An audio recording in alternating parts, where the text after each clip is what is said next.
So hi, welcome to Good Noise Podcast with Cameron from Weathers. We're gonna ask him some questions today. I'm gonna start. So, what inspired the creation of the band, and what does the band name mean? Well, I guess so. I started my first band when I was 13, and I just kind of I knew I wanted to create music. I knew that I didn't want to be a part of like some sort of like music group or something where I was kind of told what to do. I wanted to do it myself. Um, so that's kind of what started the that's what sparked like the inspiration for wanting to be in a band. Mm-hmm. Um, but in terms of the band name, honestly, there is no like cool story for it. Mm-hmm. We just had like a list of like 100 some band names, and Weathers was the one that we thought sounded the coolest, and we didn't totally know why, but it all just like it just kind of resonated with us, and it just felt right. Okay. All That's right. fair. Do you remember any of those band names, like what Weathers could have been? Yeah. Shoot. Actually, no. Okay, I that's don't. fair.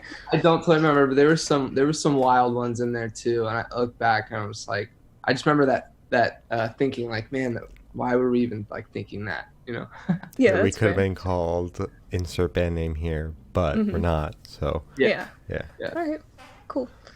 So you guys released a bunch of singles in 2019 and 2020. How do you feel about the response to those so far?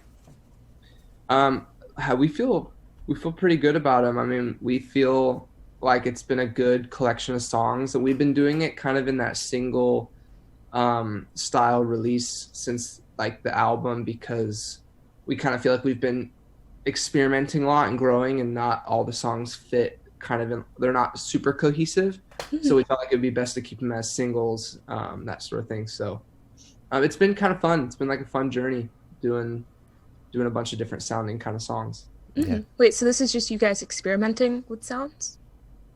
Yeah, so like we've been kind of with all like the new music, we've been kind of trying to experiment and push the boundaries and see where we want to go, where we're going, that sort of thing. That's why like all the songs kind of sound pretty different, like from uh, Lonely Vampire up to like C'est La Vie. It sounds pretty pretty distant from each other for They sure. do. Yeah, for sure. Definitely, yeah. Uh, so can you tell me a little bit about your writing process? Yeah, so it's it's kind of it never kind of stays in one place. We're always kind of changing the process a little bit, but I would say like the usual would be starting with a track, a song like a just like the music that sounds good, and then from there we kind of come up with some melodies, and then we talk about concept and put lyrics to it after that. That's usually the process, but it changes. I mean, sometimes I'll come to one of the band members with like an idea, like a concept, or even just like one lyrical phrase, and we'll kind of mold the song around that. Or sometimes one of the other guys will come to me with like a track, and then we'll start putting stuff on top of it. So it varies, it changes. Okay, that's cool. So can you tell me where your headspace was while creating those singles? Headspace, like Like, I was sad when I made this song. Yeah. I kind of figured that's what you're saying, but I just wasn't sure. Mhm. um, yeah, so I mean, I guess how do I sum up my headspace in the last like 2 years? I guess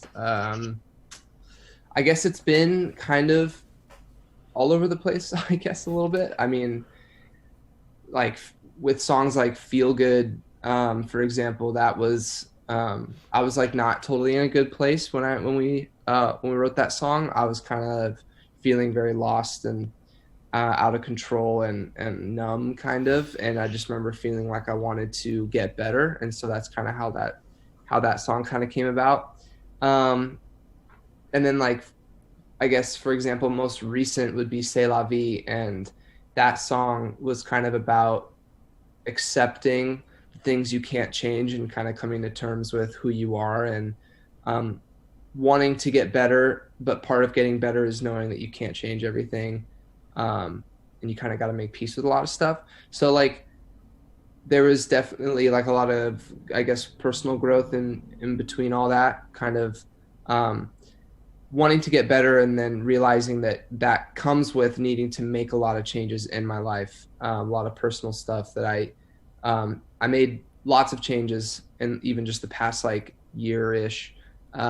And but then there's also some things that I want to change, but I just can't, so um, coming to terms with that, dealing with it, trying to go about things the right way. That's kind of, I guess, where I was at during all this time. Okay.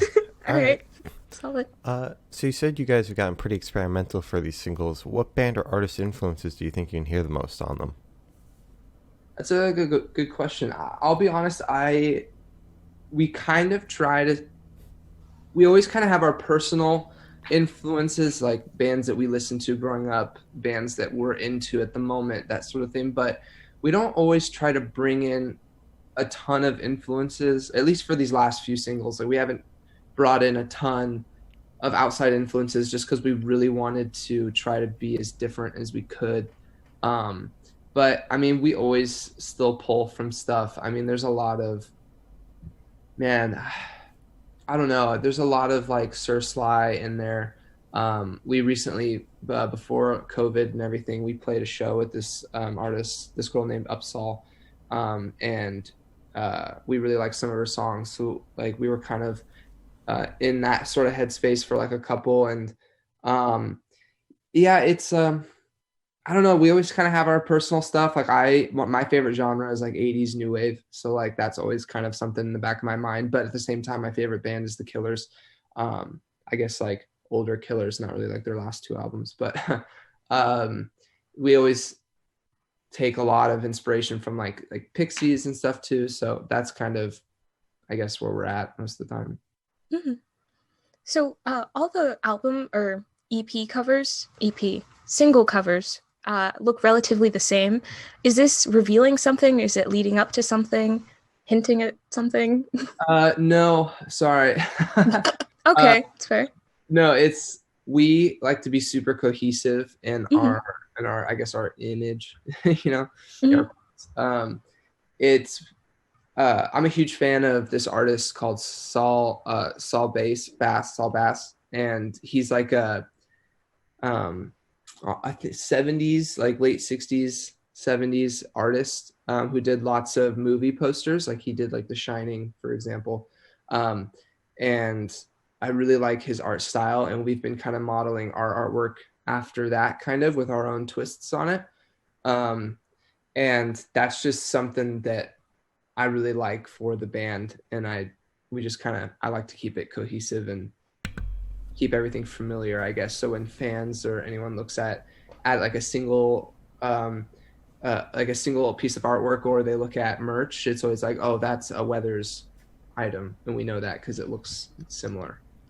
Okay. Yeah, that makes sense. All right. Cool. So you had mentioned these singles. Are they leading up to anything bigger, or are they just going to stay standalone? I feel like I can't totally talk on that topic. Okay. There's been talks of certain bigger ideas. There's definitely a project in the works that is totally different than anything we've ever done, and I haven't even seen other artists do it. I don't want to say it's like never been done before, because maybe someone else has tried it and I just don't know, but I haven't seen it been done, and it's in the works right now, and it is pretty big. But I wouldn't say that like the experimental stuff is necessarily leading up to it. Okay. I think as an artist, when we're ready to, for example, put out an album, we would want to kind of land at some sort of home base where we could create a bunch of songs that are kind of in the same cohesive realm, and then put that on an album and make it one big body of work. But I would say we haven't gotten there just yet. Okay. But I know as an artist, I definitely want to get there, and like I would want to put out an album again. But it's been talked about, and there's some other stuff that's, like I said, in the works. So okay, you can definitely listen to stuff. All right, so the stuff out right now is not leading up to anything, but it is in the works. Something bigger. Yes. Okay. There's talk. Okay. So is there a certain feeling you want your listeners to have while listening to your music? Yeah, totally. I definitely want our fans to feel like they're not alone, and like they um, can also have their own sense of individuality, um, while feeling like they're a part of a group, that are all kind of helping each other, that sort of thing.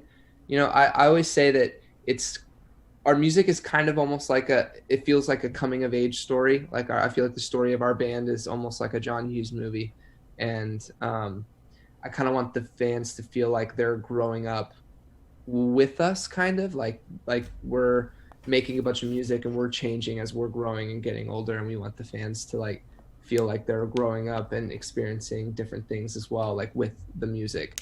um Definitely we like to have a lot of like happy sad tones, kind of like darker concepts but like happier lyrics, that sort of thing. Mhm. um Sorry, happier music, not lyrics. Yeah. Hmm. But that sort of thing. So we kind of want everyone to feel like they can kind of jump up and down while like cry at the same time. Yeah. Okay. But also That's always feel the like best. yeah, exactly. That's like totally okay and encouraged. And we also want our music to inspire people to also want to get better and feel better and get the help that they need, and that sort of thing. Okay. Well, awesome. So this should be like super quick fire. I want you to describe your music in 3 words for new listeners. Oh Super quick, no! off the top of your head. Happy, sad, crazy. I don't know. That is the Okay. fastest we've actually gotten an answer. Typically, Yeah. where it's like it's quick fire, and then they sit there and think about it. For like 5 minutes. I'm So like, I guys, you're appreciate that. supposed to. Yeah. Thank you. Happy, sad, and crazy. Yeah. Okay. That works. I think Wow, that that's perfectly actually. describes it. Yeah, that's perfect. Wonderful. Thank you. Glad I nailed it. I guess that's Mhm. something good about what we're doing. So you guys recently did a live stream concert. What was that experience like? Not having fans. Oh, super weird. Super weird. Not gonna lie, I'm not gonna sugarcoat it. It was definitely weird. I definitely don't prefer it. I think I would definitely do it again, and I loved doing it in the way that it was like, we know we're giving the fans something during this time. And that made me feel good that we're doing something like of service. But in terms of playing shows, it's so weird. Like you're going all out, playing so hard, and you finish the song, and there's no reaction. It's dead silent. But there Yeah. are people watching. It's not like a music video where it's like, okay, take one, and we do a full take and we end, and it's like, but we expect it to end silent because it's just a music video and we can do it again. Mhm. And but like in this environment, it's so weird because you're putting it all out there. There is no take two, and if you mess up, you just mess up and you keep going, and there's no crowd there to be like, it's okay, we love you. Oh. you know Yeah. So I'm sitting there and I'm just like, oh man. And I feel so awkward. I'm kind of an awkward person as it is. And so it's like we finish the song, you're out of breath, and I'm just like, okay, now what? Do I say something? What do I do? Do we just start the next song? Do they want me to say something? What do they want me to say? And then also, I didn't know this, but I was told literally like day of, like an hour before we played, that I would have to take an iPad and read questions and answer them. Mhm. And I was like, man, I really wish I would have been told this before. But Yeah. because I already had I had like a set list, and I have really bad vision. Like my eyesight sucks. So I print out my set list in like giant font. Mhm. But because it's like a long set list with like certain cues and stuff, because it is a live stream, it was 3 pages long, and it was just like giant font, and it was color coded with notes and everything, so that I could like see it. And then when it was like, oh, you're gonna have to also read off questions, I was like, I didn't account for this in my set list. And I'm very much like, I like to do things kind of like on a whim, certain things, but other things I don't. And that was one thing where I was like, I wish I would have planned out, because that means that I'm gonna have to be like, excuse me, everyone, I have to go grab an iPad, and then be like how awkward would have been if you could like hear my shoes like like in dead silence. Yeah. You grab the iPad and you come back, and then you're scrolling through like, Okay. Let me find a good one. You know? Yeah. Yeah. It's like so awkward, but it was fun. It was fun to play a show. I've definitely been having a lot of like show withdrawals, like recently anyway. But part of that is like the crowd, having the crowd there, you know? Yeah. I mean, it's funny you noted like the do I play another song or do I say something, because I've noticed not many bands have gotten that like down. Watching the live stream shows can be like awkward at points because they just kind of stand there. They don't even know what they're supposed to do. Hmm. Exactly. Yeah. And I'll be honest, there's definitely a little bit of that for me too, but hopefully it went well. Fans seem to love it. Mhm. You know, sometimes though, like the fans are so great. Like they're so awesome. And sometimes they're like too great to the point where they're like, we love you. Like, it was so great. And it's like, but was it? Yeah. Are you going to tell me the Sure truth? about Are you going that? to tell me if it was bad? You know? Yeah. So, anyways. All right. Wait, so would you ever do it again, despite like all the Oh, awkwardness? yeah, definitely. Okay. Definitely. We've been talking about doing another one, like probably pretty soonish. Not like super soon. Anyways, but we've been talking about doing it again anyway. And it's just one of those things where it's like, I'm totally down to do it. I just need a lot more like mental prep, I guess. Yeah, And if You you know, got to 'cause read off an iPad, they have to tell you beforehand. exactly. I'm just going to assume I have to this time. Okay. Yeah, It was that's a good built into idea. the set list. All right. For sure. Hmm. Sick. All right.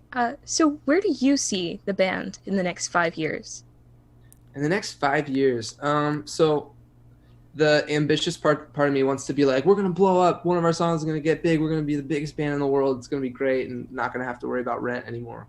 But I would say realistically, in like the next 5 years, I see us with definitely a much bigger fan base. But I want it to also be the same fan base, like the same kind of fan base, because everyone in our kind of camp is like so awesome. I mean, I don't have first experience obviously with other bands, but from what I've seen, I feel like we have a really special group of little posers. That's what I call the fan base, is posers.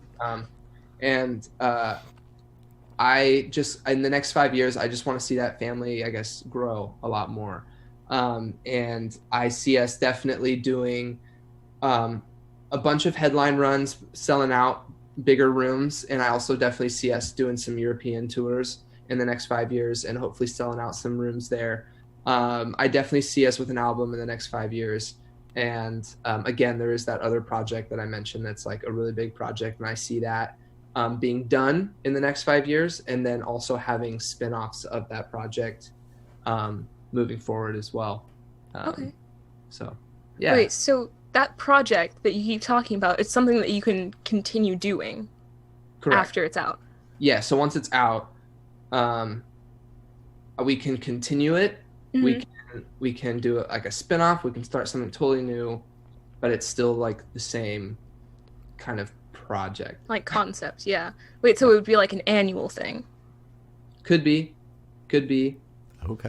Okay. This is very exciting, and I hate Yeah. how vague it is. yeah. It is very exciting. I'm very excited. Very nervous too, because I don't know if people are gonna like it. I don't even know if it's gonna turn out great. So we'll see. It's gonna be great. It's gonna be great.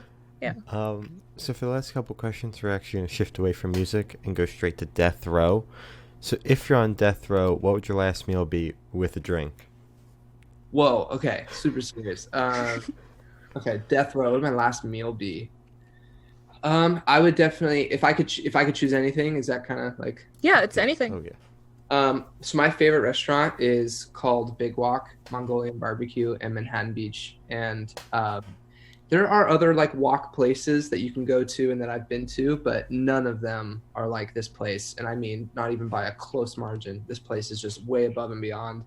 And I would just love if I was on death row, I want someone to bring me a little box of my order, because it's like a buffet style.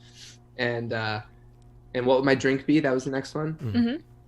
Death row. All right, drink. Last drink. Oh man, it's got to be good. I think I would either. Ooh, it would be tough. I think I would go with like probably like just a traditional like whiskey and Coke. Mhm. Okay. Would that go well with your food? I don't care. That's fair. My It's last death row. meal. Exactly. Yeah.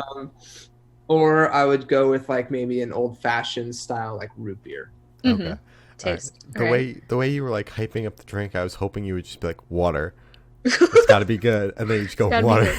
Water. High quality H2O. Yeah. Mhm. Yum. All right. So if you could live in one fictional world for a week, where would you live? Ooh, a week. My first instinct was to say like in the Star Wars universe, Mhm. but then I was like, but that would actually probably suck a lot. You know? Yeah. Unless Just a little. Yeah, exactly. Unless you could like be a Jedi and like not also be killed. I guess I don't Yeah.